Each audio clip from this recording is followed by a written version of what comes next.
Jai Hind to all of you. Welcome in my YouTube channel. So recently we are discussing about past indefinite tense. What is past indefinite tense? What is past indefinite tense? In the last in the sentences, ta tha, te the, ti thi, ya tha, ye the, ye thi, ya, ye, a, and bada a. That's in this type of terms given in last in the sentences. That's called past indefinite tense. What is past indefinite tense? You have to tell in the last in the sentences जिन हिंदी वाक्यों के अंत में ता था, ते थे, ती थी, या था, ये थे, ई थी और बड़ा आ दिया हो उसे हम पास्ट इंडेफिनिट टेंस कहते हैं। इसका मेथड क्या होता है बनाने का? सब्जेक्ट प्लस मेन और सेकंड फॉर्म प्लस ऑब्जेक्ट। सबसे पहले तो इसकी डिफिनेशन देखो।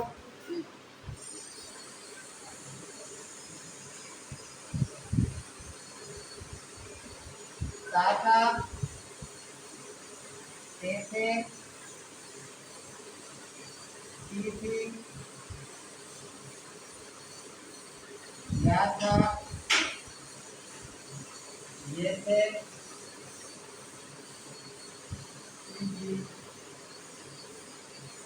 या, ये और बड़ा आ। ठीक, ये तो डिफिनेशन हो गई। उसके बाद method subject plus main verb की सेकेंड फॉर्म प्लस ऑब्जेक्ट।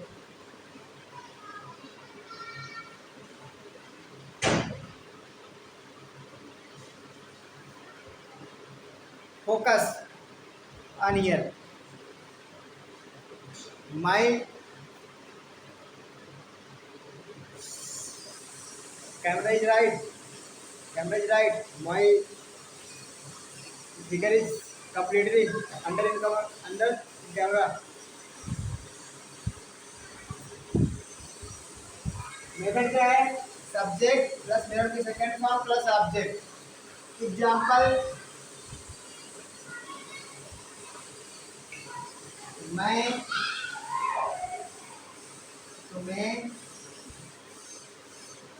पीटता था। मैं तुम्हें पीटता था। था this is recognise of past indefinite tense. था हमको चिल्ला चिल्ला कर बता रहा है कि हम पास्ट इंडेफिनिट टेंस है। कौन सा टेंस है? Past indefinite tense. उसके बाद पीट, ये हमारी मेन वर्ब। क्या है? Main verb. उसके बाद तुम्हें, ये है हमारा ऑब्जेक्ट। उसके बाद कौन पीटता था? मैं, ये तुम्हारा है सब्जेक्ट आई। सेकंड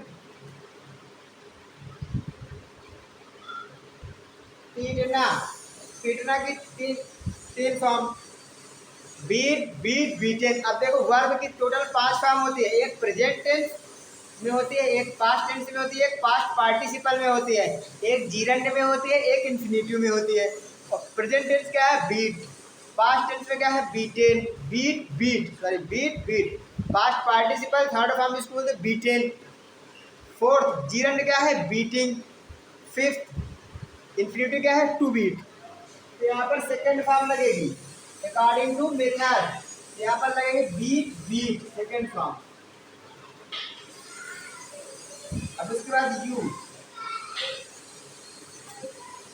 ठीक, एक एग्जाम्पल ये हो गया। सेकंड, मैं तुम्हें सदैव पसंद करता था। मैं तुम्हें सदैव पसंद करता था। तो इसमें देखो ये था रिकॉग्नाइज हो गई, पसंद करना मेन वर्ब हो गई। उसके बाद सदैव हमारे एडवर्ब हो जाते हैं जिसकी मीनिंग होती है ऑलवेज, और ये हमेशा हेल्पिंग वर्ब के बाद रखते हैं और मेन वर्ब के पहले रखते हैं। उसके बाद तुम्हें बचा क्या? तुम्हें, ये हो जाएगा ऑब्जेक्ट। कौन पसंद करता था? मैं, सब्जेक्ट हो गया। अब देखो सबसे पहले सब्जेक्ट आई। अब आई के बाद आता है मेन वर्ब की सेकंड फॉर्म पसंद करना, लाइक, लाइक जो होती है, लेकिन यहाँ पर सदैव होती है, मेन वर्ब के पहले आएगा। आई ऑलवेज लाइक उसके बाद क्या बचा, ऑब्जेक्ट तुम्हें, लाइक यू। ठीक, ये समझ में आ गया। उसके बाद हम लोग चलते हैं निगेटिव में। आप लोग इसका स्क्रीनशॉट ले सकते हैं। और अगर ये तुम्हें समझ में आ गया और तुमने इसको जबान में ट्रांसलेशन करना सीख लिया तो तुम इंग्लिश स्पीकिंग आसानी से कर सकते हो।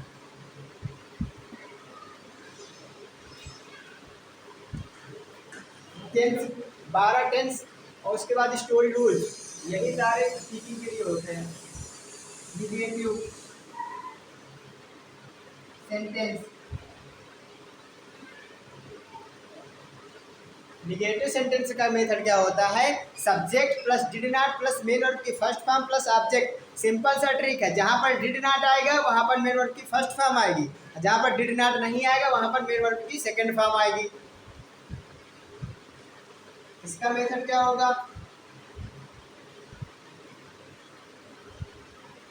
Subject plus did not plus main verb की first form plus object. Example, मैं तुम्हें नहीं पीटता था। सेकंड एग्जाम्पल, मैं तुम्हें कभी नहीं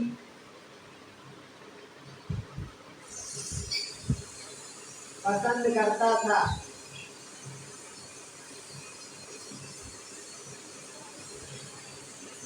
अब देखो, ताथा हमको चिल्ला चिल्ला कर बता रहा है कि हम पास्ट इंडेफिनिट की रिकॉग्नाइज है, पहचान है।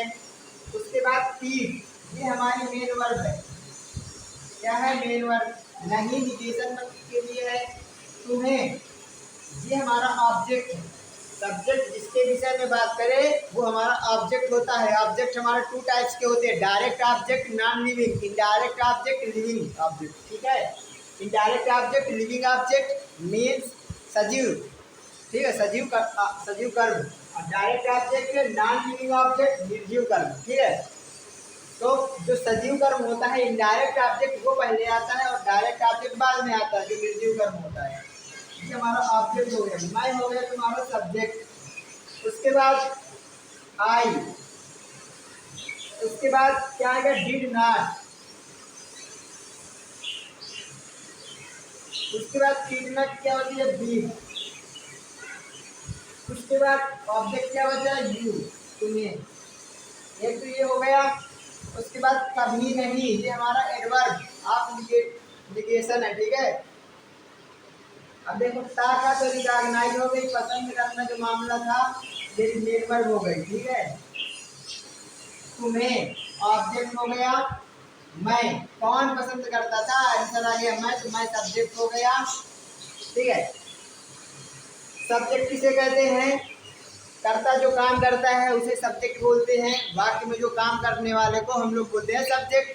कर्ता जिसके विषय में बात करे वो होता है ऑब्जेक्ट। कर्ता जो काम करे वो होता है मेन वर्ब। और जो लास्ट में दी होती है टर्म वो रिकॉग्नाइज होती है, पहचान। और मेन वर्ब के साथ में रिकॉग्नाइज आ जाए तो वो टेंस के फॉर्म में बनेगा। अगर मेन वर्ब ना आए, अगर मेन वर्ब ना आए, केवल लास्ट में रिकॉग्नाइज आए, है हो, वहाँ पर use of is am are का यूज हो जाता है। इसको टेंस नहीं होता, क्योंकि टेंस में हमेशा मेन वर्ब आएगी। और जो रिकॉग्नाइज होती है उसके लिए आती है हेल्पिंग वर्ब। टेंस में जो रिकॉग्नाइज होती है ताथा के लिए है डिड नॉट, और जो मेन वर्ब होती है उसकी अलग से मीनिंग लिखी जाती है। ये अंतर होता है। मेन वर्ब प्लस डिफिनीशन दी होगी टेंस के 12 पार्ट में। और जो स्टोरी रूल्स होते हैं उसमें मेन वर्ब में की होगी, किसी में डिफिनिटी होगी, किसी के अकॉर्डिंग टू कंडीशन। सब्जेक्ट क्या है, मैं, आई हो गया। अब कभी नहीं के लिए पूरी पूरी मीनिंग नेवर होती है।